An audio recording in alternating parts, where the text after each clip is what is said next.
Beginning in the mid-1960s and through the 1970s, several West German pottery companies produced a wide variety of lava and volcanic glazes. Somewhere in the 1990s, sellers on eBay started calling these fat lava glazes. The name really caught on when Graham Cooley used it for the title of his exhibition in England in 2006, and popularity skyrocketed when Mark Hill published the exhibition catalog using the title Fat Lava. As usual, with popularity came plenty of problems.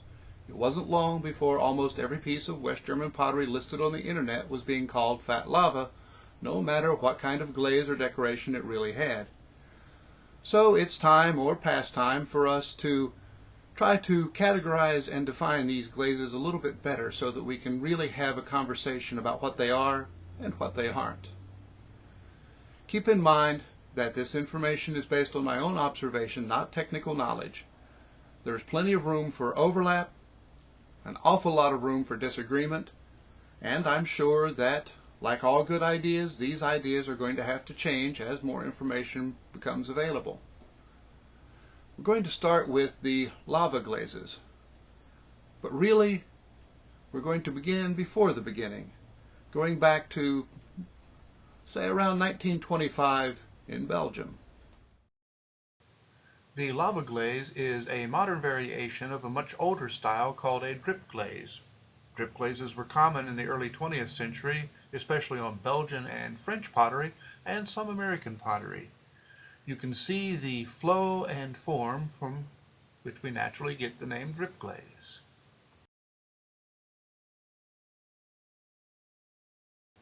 Notice with these glazes, the effect is more a difference in color and gloss, but not in the thickness of the glaze. This especially bright Schurig example has both a lava glaze and a volcanic glaze.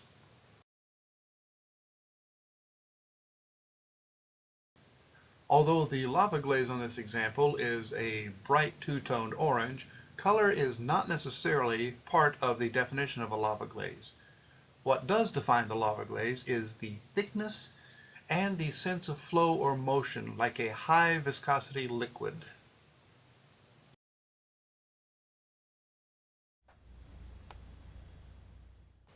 This example from ES Ceramic shows a more complex lava glaze, actually a volcanic lava glaze, but in this case mixing two colors, the white and the purplish blue.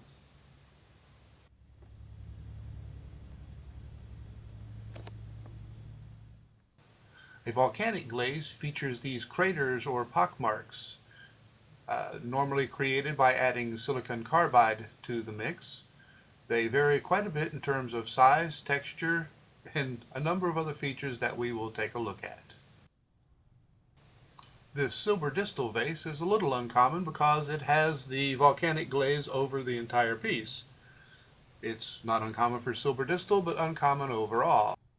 Notice that the craters are medium to large size, and they have relatively sharp edges, and there is no sense of flow or motion to this. I would call it a non-flowing volcanic glaze.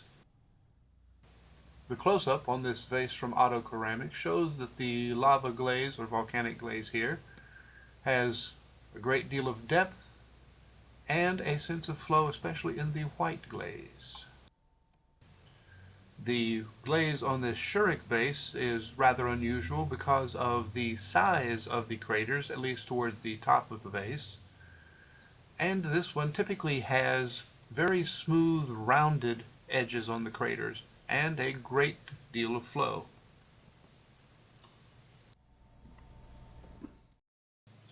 The glaze on this Ceramano Rustica vase is very finely textured, more like a pumice glaze, still definitely volcanic.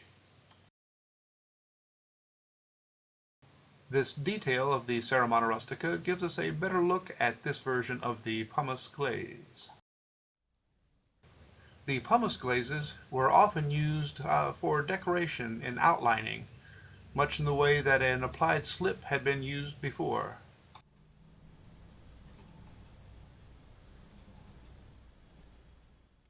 This close-up shows us the volcanic texture of the black or dark brown glaze, very tightly controlled. This example from Russia shows another version of the outlining using the pumice glaze in this geometric design.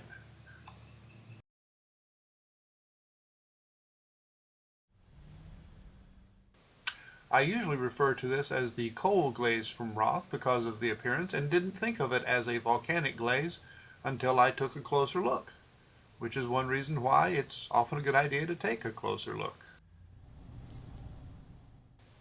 In this detail shot you can see not only the very fine craters but also the additional degree of variation in the surface and the height. A very nice glaze.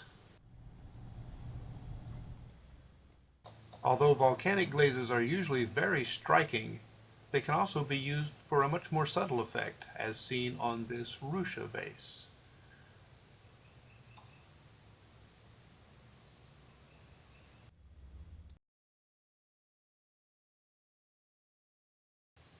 This glaze has more in common perhaps with slip decoration or squeeze bag decoration, but I do believe it needs to count as a lava application, a rather unusual variation. This Ceramano Incrusta glaze is certainly a drip glaze. The top glaze is thicker than the underglaze, although not by that much. I can't quite bring myself to call it a lava glaze. The glaze on this Russia 313 has drip characteristics, and it does gain some thickness right at the very bottom, but I still wouldn't call it a lava glaze. A thick drip, perhaps. While this fantastic Shurik glaze does have a sense of flow to it, I wouldn't call it a lava glaze. It has more the sense of land masses. Shall we call it perhaps a geological glaze? Perhaps not. Just the start of a beginning. To recap, lava glazes are defined largely by their thickness. Thickness in two senses: that high viscosity look, rather like molasses, or slowly moving, cooling lava, and thickness in terms of the depth or height. The volcanic glazes are defined by the craters. That part's relatively easy, but there can be quite a wide variety in those craters. Large, small, pumice, sharp edges, smooth edges, volcanic craters with flowing, and volcanic glazes with no sense of flow. Every now and then you'll find a piece that has just the lava glaze or just a volcanic glaze, but most often, both items are on each piece. How they ever thought of some of these glazes absolutely amazes me. How they managed to achieve them astounds me. But achieve them they did. And it's a fascinating world to go wandering through.